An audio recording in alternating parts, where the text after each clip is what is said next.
Avis vascular centre మన దేశంలోనే the best varicose vein hospital. Welcome to iDream media. So జనరల్గా diabetes అండి, ఇంట్లో ఇద్దరు ఉంటే ఒకరికి డయాబెటీస్ అనేది ఉంటూ ఉంది. అయితే ఇది చలికాలం, ఈ సీజన్లో ఈ డయాబెటీస్ అనేది ఎక్కువ అవుతూ ఉంటుంది, షుగర్ లెవెల్స్ అనేవి ఎక్కువ అవుతూ ఉంటాయని చెప్తూ ఉంటారు. నిజమేనా ఇది? అయితే జనరల్గానే నైట్ ఈ షుగర్ లెవెల్స్ ఫ్లక్చువేట్ అవుతూ ఉంటాయి. సో తీసుకునే ఆహారంలో జాగ్రత్తలు తీసుకోవాలి, డిన్నర్లో చాలా జాగ్రత్తలు తీసుకోవాలని చెప్తూ ఉంటారు. దీనిలో వాస్తవం ఎంత, పూర్తి వివరాలు తెలుసుకుందాం. ఈరోజు మనతో పాటు ఉన్నారు ప్రముఖ internal medicine specialist doctor Rajesh Chukkala గారు. డాక్టర్ గారు నమస్తే. నమస్తే డాక్టర్ గారు, ఎన్నో ఇంట్రెస్ట్ చేశాను మిమ్మల్ని ఈ షుగర్ గురించి. అయితే ఈ చలికాలము అంటే సీజన్కి షుగర్ లెవెల్స్ అనేవి మారుతూ ఉంటాయా? చలికాలంలో వాస్తవానికి ఎక్సర్సైజ్ అనేది చాలా మంది మానేస్తారు. ఫస్ట్ థింగ్, సో ఎక్సర్సైజ్ మానేసినప్పుడు వీళ్ళు చేసే పని ఏంటి? ఎక్కువసేపు పడుకోవడం. సో ఇండైరెక్ట్గా యాక్టివిటీ అనేది తగ్గిపోయింది. యాక్టివిటీ తగ్గిపోతూ చలికాలంలో కన్జంప్షన్ ఆఫ్ క్యాలరీస్ కూడా ఎక్కువగా ఉంటాయి, ఎందుకంటే ఆ ప్రిఫరెన్స్ అలా ఉంటుంది. సో ఎండాకాలానికి చలికాలానికి డిఫరెన్స్ ఏంటంటే వాటర్ తక్కువ తాగుతాం, సో స్టమక్ ఎంప్టీనెస్ ఎక్కువగా ఉంటుంది. సమ్మర్లో ఎక్కువ వాటర్ తాగుతాం, స్టమక్ ఫుల్నెస్ ఎక్కువ ఉంటుంది. సో ఆ కారణంగా ఇంకొద్దిగా ఎక్కువ తినడం అనేది సహజంగా జరిగే అంశం. సో ఈ కారణంగా షుగర్ అనేది ఎఫెక్ట్ అవుతుంది. ఓకే, జనరల్గా ఈ లెవెల్స్ ఉంటే ఇది నార్మల్ షుగరు అనడానికి ఏముంది డాక్టర్ గారు? ఎట్లా మనం చెప్తాము? సో స్ట్రిక్ట్ గైడెన్స్ ప్రకారం ఒక డయాబెటిక్ పర్సన్కి రికమెండెడ్ లెవెల్స్ ఆర్ 100 ఫాస్టింగ్ అనేది. ఆ ఫాస్టింగ్ అనే బ్లడ్ టెస్ట్ కూడా ఉదయాన్నే 6 నుంచి 7 గంటల మధ్యన చేసుకోవాలి, ఐడియల్గా 6 గంటలప్పుడు చేసుకోవాలి. తర్వాత ఆహారం తినిన తర్వాత 2 అవర్స్కి, ఆ ఫుడ్ తినిన తర్వాత 2 అవర్స్కి అరౌండ్ 160, 10± ఉంటే ఇది correct amount of sugar management. అయితే నేను జనరల్గా ఇలాంటి సెంటర్కి వెళ్ళినప్పుడు ఇంటర్వ్యూ కోసం వెళ్ళాను డాక్టర్ గారు. అక్కడ డాక్టర్ అడుగుతూ ఉన్నారు ఏంటంటే పేషెంట్ని, షుగర్ లెవెల్స్ ఎక్కువ వచ్చాయి, రాత్రి ఏం తిన్నావు అని. అంటే రాత్రి ఏం తిన్నది ఫాస్టింగ్ బ్లడ్ షుగర్ మీద చూపిస్తుందా ప్రభావం? సాధారణంగా ఇప్పుడున్న లైఫ్ స్టైల్స్లో వెస్టర్నైజేషన్ అనేది ఎక్కువగా కనిపిస్తుంది. సో ఆల్మోస్ట్ ఎవ్రీబడి కొద్దిగా లేట్గా పడుకుంటున్నారు. ఎవ్రీవన్, ఒకరని చెప్పడానికి లేదు, అందరూ కూడా లేట్గా పడుకుంటున్నారు. సో లేట్గా పడుకునే ప్రక్రియలో మనం చేసేది ఏంటంటే లేట్గా భోజనాలు తినడం కూడా.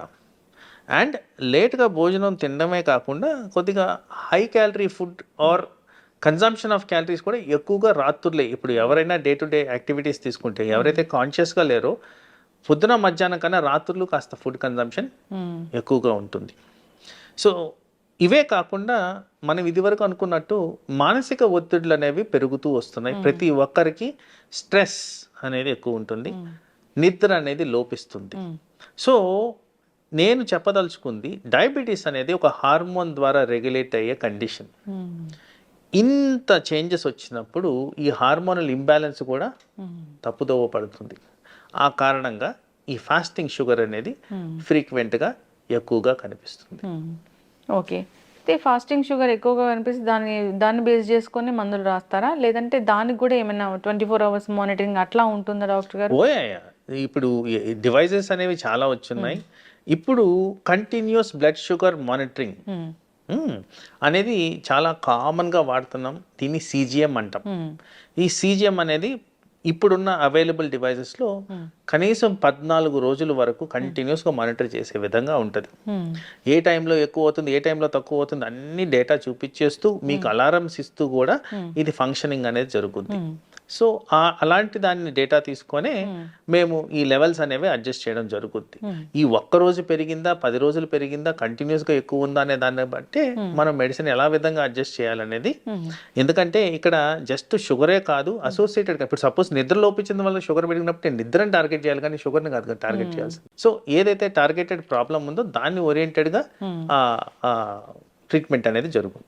ఏది దీన్ని ట్రిగర్ చేస్తుంది అనేది దాని బేస్డ్, దాన్ని తగ్గించుకుంటే షుగర్ అనేది. అంటే జనరల్గా ఇప్పుడు మరి శీతాకాలంలో ఎక్కువగా షుగర్ లెవెల్స్ అనేవి ఫ్లక్చువేట్ అవుతూ ఉంటాయి, పెరుగుతూ ఉంటాయి అన్నప్పుడు జాగ్రత్తలు ఏం చెప్తారు డాక్టర్ గారు? సో మీ డైలీ యాక్టివిటీ ఏదైతే మేము రికమెండ్ చేస్తుంటామో అవి స్టాప్ చేయొద్దు. That is the first thing. సరే, ఇప్పుడు మీరు సంవత్సరం పొడుగుతా చేసి 2-3 నెలలు మానేసినప్పుడు మీ క్యాలరీ బర్నింగ్ కెపాసిటీ తగ్గినట్టే కదా. అవును. సో దాని కారణంగా షుగర్ అనేది వేరియేషన్స్ అనేవి వస్తున్నాయి కదా.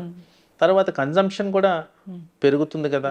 సో ఇవి కాకుండా ఆ న్యూట్రాలిటీ మెయింటైన్ చేస్తే ఆల్వేస్ ఐడియల్. ఎందుకంటే ఈ వింటర్ సీజన్ అన్నప్పుడు ఒక 4 months ఉందనుకున్నాం మ్యాక్సిమం ఎక్స్టెన్షన్. మరి 4 months is a bigger chunk. అంటే ఆ పీరియడ్ అనేది చాలా పెద్ద పీరియడ్. 4 months పీరియడ్ని రిలాక్సేషన్గా తీసుకోవడానికే లేదు. ఒకరోజు ఏదో ఒక పూటనో అంటే అది వేరు, కానీ మరి 120 రోజులు అంటే చాలా ఎక్కువగా స్పాన్. అందుకో బాడీ మీద స్ట్రెస్ ఎక్కువ ఉంటుంది, అవయాలు ఎఫెక్ట్ అవ్వడం జరుగుద్ది. పర్టికులర్గా ఆ సీజన్లో కొద్దిగా ఈ స్ట్రోక్లు, హార్ట్ అటాక్లు వచ్చేదానికి ఆస్కారం ఉంది. ఓకే. డయాబెటీస్ వల్ల కూడా స్ట్రోక్ వస్తుందా? ఓ 100%. Diabetes is the commonest reason for heart attacks in India. Commonest reason. So ఎక్కువ శాతం హార్ట్ అటాక్స్ ని మనం అనలిటికల్గా తీసుకుంటే డయాబెటిక్ రిలేటెడే ఉంటున్నాయి. ఏం జరుగుతుంది డాక్టర్ గారు? ఇప్పుడు షుగర్ ఎక్కువైంది, అది హార్ట్ మీద ఎట్లా జరుగుతుంది? సో వీటన్నిటికీ ప్రైమరీ కారణం కొలెస్ట్రాల్ లెవెల్స్. ఎప్పుడైతే క్యాలరీస్ పెరుగుతున్నాయి అంటున్నానో ఆ ఎక్సెస్ అమౌంట్ ఆఫ్ క్యాలరీస్ ఏమవుతుంది బాడీలో ఫ్యాట్ రూపంలో తయారవుతుంది. కొలెస్ట్రాల్ అంటే ఏంటి? ఫ్యాటే. సో ఆ ఫ్యాట్ కారణంగా ఈ రక్తనాళాల్లో బ్లడ్ సరఫరా ఆగిపోవడం, ఆ కారణంగా బ్లడ్ సప్లై ఎక్కడైతే లోపిస్తుందో పర్టికులర్గా బ్రెయిన్ అండ్ హార్ట్కి ఎఫెక్ట్ అయ్యి స్ట్రోక్ అనేది వచ్చేదానికి ఆస్కారం ఉంది. ఇండైరెక్ట్ గా చూసుకుంటే ఈ హై షుగర్ లెవెల్స్ వల్లే ఇదంతా జరుగుతుందని సైంటిఫిక్ రుజువులు ఉన్నాయి. ఓకే డాక్టర్ గారు, ఇప్పుడు ఎవరైనా ఈ షుగర్ టాబ్లెట్స్ రాసినప్పుడు షుగర్ ఉన్న వాళ్ళకి బిఫోర్ ఫుడ్, ఆఫ్టర్ ఫుడ్ అలా ఇస్తూ ఉంటారు డాక్టర్స్. కొందరు బిఫోర్ ఫుడ్ తీసుకుంటే మాకు పడట్లేదు, ఆఫ్టర్ ఫుడ్ తీసుకుంటామని తీసుకుంటూ ఉంటారు. అది మంచిదేనా అండి? సో ఐడియల్గా ఇది customization to the patient need మీరు చెప్పే థింగ్. సో ఐడియల్గా ఎప్పుడన్నా ఒక సబ్స్టెన్స్ మనం ఒక దాన్ని కంట్రోల్ చేయడానికి ఇవ్వాలి అంటే బిఫోర్ ఫుడ్ అనేది ఇంపార్టెంట్. ఎందుకంటే అది జీర్ణమయ్యి ఈ షుగర్ లెవెల్స్ స్పైక్ అయ్యే లోపలే అది కూడా ఎఫెక్టివ్గా పనిచేయడం అనేది ఇంపార్టెంట్. సో ఐడియల్గా always sugar tablets before food అనేది ఉండాల్సిన అవసరం ఉంది. అది 10 నిమిషాల 30 నిమిషాలు అనేది డాక్టర్ గారు నిర్దేశిస్తారు.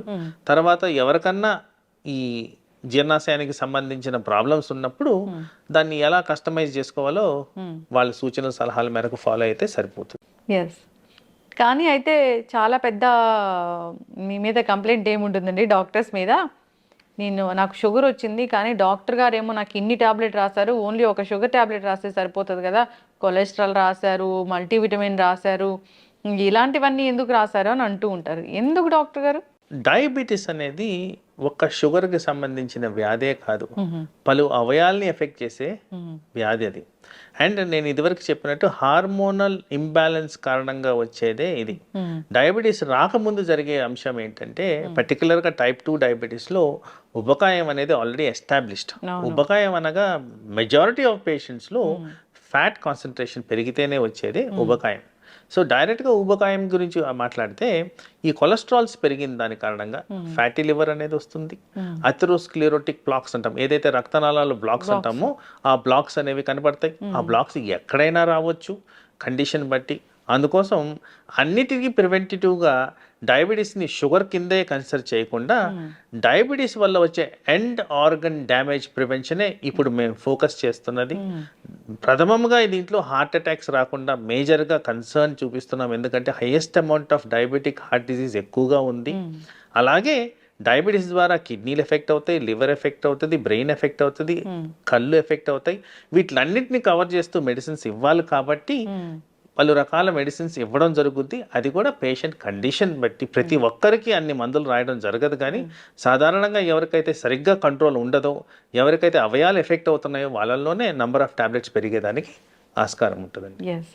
అయితే డాక్టర్ గారు, చాలామంది డైట్తోని మేము డయాబెటీస్ తగ్గిస్తాము అంటున్నారు. చాలా వీడియోస్ నేను కూడా చేశాను ఈ డైట్ చెప్పే వాళ్ళతోని. నిజమేనా అండి డైట్ తోని డయాబెటిస్ అనేది? దాంట్లో రాకెట్ సైన్స్ లేదు కదండి, ఇట్స్ కామన్ సెన్స్. మనము ఈ షుగర్ ప్రొడ్యూసింగ్ సబ్స్టెన్సెస్ తినకపోతే ఇంకా షుగర్కి ఎందుకు మనం ట్రీట్మెంట్ ఇవ్వాలి? అది దాంట్లో పెద్ద నాకు ఆశ్చర్యం కూడా లేదండి. బేసిక్లీ మీరు షుగర్ డిప్రైవ్డ్ ఫుడ్ కానీ తింటే మీకు మెడిసిన్ అవసరం పడదు. Okay. So as it is ఇప్పుడు ఒక ఫ్యాట్ కంటెంట్ తిందాం అనుకోండి, ఫ్యాట్ ఒక్కటే తిన్నప్పుడు మీకు షుగర్ లెవెల్స్ పైకే కావు. ఎక్కడైతే కార్బోహైడ్రేట్ కాన్సన్ట్రేషన్ పెరుగుతుందో అక్కడే మనకి షుగర్ లెవెల్స్ స్పైక్ అవుతున్నాయి. ఈ డైట్ అనేది సాధారణంగా మనం అందరం కూడా రైస్ తింటాం. రైస్ కారణంగా షుగర్ స్పైక్ అవుతుందని ఎస్టాబ్లిష్డ్ ఫ్యాక్ట్. అవును. దీంట్లో కూడా చాలా వ్యత్యాసం ఉందండి. ఈ సోనా మసూరికి బాస్మతి రైస్ కూడా చాలా తేడా ఉంది. సో ప్రతి రైస్ లోనూ షుగర్ లెవెల్స్ పెంచే తత్వం ఉంది. రైసే కాదు, ప్రతి సబ్స్టెన్స్ లైక్ చపాతి, వీట్, ప్రతి దాంట్లో ఉంది ఆ తత్వం. సో అందుకోసం మనం తినే కన్జంప్షన్ ఎంత ఉంది, మన బాడీలో ఎలా ఇన్సులిన్ సెక్రీట్ అవుతుంది, ఇలాంటి వాటి కారణంగానే ఈ షుగర్ అనేది రెగ్యులేట్ అవుతుంది. సో ఇది రెడ్యూస్ చేస్తున్నారంటే ఆఫ్ కోర్స్ వాళ్ళు కానీ కార్బోహైడ్రేట్స్ మానిపిస్తే అవసరం ఉండదు, దాంట్లో పెద్ద డిస్కషన్ లేదు కదండి. ఓకే, అంటే సైంటిఫికల్ గా అది ప్రూవెన్ అయిందా లేదా అట్లేం లేదు. డయాబెటీస్ ఉన్న వాళ్ళు డైట్ కూడా పాటిస్తూ మందులు వాడాల్సిందేనా? అంటే కార్బోహైడ్రేట్స్ తినకపోతే మందులు వాడాల్సి వస్తుంది. మరి అది కార్బోహైడ్రేట్ రిలేటెడే ఉంటుంది అది. అది చాలా అంటే కన్ఫ్యూజన్ ఉంది డాక్టర్ గారు. ఈ డైట్ తీసుకోమంటారు, డయాబెటీస్ తగ్గిస్తామంటున్నారు. ఒకవైపు డాక్టర్లు ఏమో మందులు కూడా వాడాలి, ఈ డైట్ కూడా పాటించాలని చెప్తారు. ఇప్పుడు నేను మీకు ఎగ్జాంపుల్ చెప్పాను. ఇప్పుడు ఓన్లీ ఫ్యాట్ తినమని చెప్తాను. ఓన్లీ ఫ్యాట్ తినమంటే దానికి వచ్చే అనర్థాలు నేను మిమ్మల్ని అడుగుతాను. ఇప్పుడు మీరు చెప్పండి, ఒక కామన్ పర్సన్ లాగా ఎక్కువగా ఫ్యాట్ తింటే ఏమవుద్దండి బాడీలో? యూరిక్ యాసిడ్ లెవెల్స్ పెరుగుతాయి. యూరిక్ యాసిడ్ వల్ల కిడ్నీలు డ్యామేజ్ అవుతాయి, కొలెస్ట్రాల్ పెరుగుద్ది. కొలెస్ట్రాల్ కారణంగా మన బాడీలో అవయాలన్నీ దెబ్బతింటాయి. మరి ఇవన్నీ ఎఫెక్ట్ అవుతున్నప్పుడు మరి వాటిని ఎవరు మానిటర్ చేయాలి? సో బ్యాలెన్స్డ్ ఫుడ్ అనేది ఇంపార్టెంట్. సో ఎప్పుడో ఎస్టాబ్లిష్ అయిన ఆల్గోరిథం ఏంటంటే balanced food, adequate amount of nutrients, adequate amount of carbohydrate, adequate amount of fat and protein అన్ని కలిపి ఉన్నవే అది బ్యాలెన్స్డ్ డైట్. అయితే కస్టమైజేషన్ మన కంట్రీలో ఎక్కడ జరుగుతుందంటే కార్బోహైడ్రేట్ మనకి బాడీకి సూట్ కావట్లేదు. ఎందుకంటే ఏషియన్ సబ్సెట్ ఆఫ్ పాపులేషన్ లో ఒక టైప్ ఆఫ్ జెనెటిక్ పాపులేషన్ ఉంది, దీంట్లో షుగర్ కి సెన్సిటివిటీ ఎక్కువగా ఉంటుంది, వీళ్ళలో డయాబెటీస్ ఎక్కువగా వస్తుందని ఎస్టాబ్లిష్డ్ ఫ్యాక్ట్. ఇప్పుడు ఈ పర్సన్ వెళ్ళి మెడిటేరియన్ డైట్ కానీ తింటే, మెడిటేరియన్ డైట్స్ అంటే fibre, natural fruits, vegetables and nuts ఉన్నది తింటే మీకు డయాబెటీస్ అనేది డెఫినెట్లీ అదుపులోకి వస్తుంది. సో ఇవి మీరు కన్సిడర్ చేసుకుంటే దీంట్లో ఎక్కడ మీకు కార్బోహైడ్రేట్ సోర్స్ ఉందండి? ద మేజర్ కెలామిటీ మన దగ్గర జరిగేది consumption of rice in highest amounts. అది తగ్గించుకుంటే మనకి డెఫినెట్ గా షుగర్ కంట్రోల్కి వచ్చేస్తుంది. ఇన్ని నెంబర్ ఆఫ్ టాబ్లెట్స్ కూడా అవసరం పడదండి. So rice related components or carbohydrate components కానీ తగ్గించుకో విధంగా మనం డైట్ ప్లాన్ చేసుకుంటే డెఫినెట్గా మీకు డయాబెటిక్ అండర్ కంట్రోల్ వస్తుంది. ఓకే డాక్టర్ గారు, ఇన్నేళ్ల ఎక్స్పీరియన్స్ మీది, ఎంతో మంది పేషెంట్స్ని చూసుంటారు. ఇప్పటి వరకు జనరల్గా ఈ చూసిన వాళ్ళలో ఎవరికైనా పూర్తి స్థాయిలో మందులు మాన్పించాము, షుగర్ అనేది రివర్స్ అయిపోయింది అనేది ఉందా? జనరల్గా చెప్తారు ఏంటంటే షుగర్ వచ్చిందంటే జీవితాంతం మందులు వాడాల్సిందే అంటారు.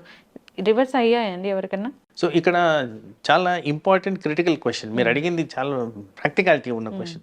సో ఇక్కడ చాలా మందికి అర్థం కావాల్సింది ఏంటంటే diabetes is a progressive condition. ఒక్కసారి డయాబెటీస్ డిటెక్ట్ అవుతుందంటే ఆ ఇన్సులిన్ ప్రొడక్షన్ అనేది బాడీలో 50% తగ్గిపోయిన తర్వాతే ఇది వస్తుంది. సో ఆ ప్యాంక్రియాటిక్ గ్లాండ్లో డ్యామేజ్ జరిగి లెస్ అమౌంట్ ఆఫ్ ఇన్సులిన్ కారణంగా ఇది ఎఫెక్ట్ జరుగుద్ది. రెండో విధమైన ప్రాబ్లం ఏంటంటే ఉబకాయం కారణంగా ఆ రిక్వైర్మెంట్ ఆఫ్ ఇన్సులిన్ లోపించి దానివల్ల కూడా మనకి షుగర్ లెవెల్స్ ఆల్టరేషన్స్ వస్తాయి. సో వీటిని రివర్స్ చేయగలిగితే అంటే ప్యాంక్రియాటిక్ డ్యామేజ్ ని రివర్స్ చేయలేం, బట్ ఉబకాయాన్ని రివర్స్ చేయొచ్చు. ఎవరికైతే రివర్స్ చేయగలుగుతానో వాళ్ళలో టెంపరీగా రిక్వైర్మెంట్ ఆఫ్ మెడిసిన్ అనేది ఉండదు. ఎందుకు టెంపరీ అంటున్నానంటే ఏదైతే ప్యాంక్రియాటిక్ డ్యామేజ్ జరిగి 50% ఆఫ్ ఇన్సులిన్ లాస్ అయిందో అది న్యాచురల్ గానే తగ్గుతూ వస్తుంది. Over a period of 20 years complete గా ఇన్సులిన్ అనేది డిసపేర్ అయిపోద్ది. Variable from person to person. Complete గా డిసపేర్ అయినప్పుడు కంపల్సరీ మనం మెడిసిన్ అనేది ఇవ్వాల్సిన పరిస్థితి. కంప్లీట్ గా జీరో అయిన insulin levels in the body అంటే మనం బయట నుంచి ఇవ్వాల్సిన అవసరం. ఎస్, ఖచ్చితంగా డాక్టర్ గారు. షుగర్ గురించి ఇంకా చాలా క్వశ్చన్సే ఉన్నాయి. సో మనం ఈ సిరీస్ అనేది కంటిన్యూ చేద్దాము. షుగర్ గురించి ఏదైనా ఇబ్బంది పడుతున్న వాళ్ళు, టాబ్లెట్స్ గురించి కావచ్చు, ఇంకా ఏదైనా డౌట్స్ ఉంటే ఒకసారి మిమ్మల్ని కాంటాక్ట్ చేయాలని కోరుకున్నామండి. చాలా చక్కటి ఇన్ఫర్మేషన్. ధన్యవాదాలు. నమస్తే.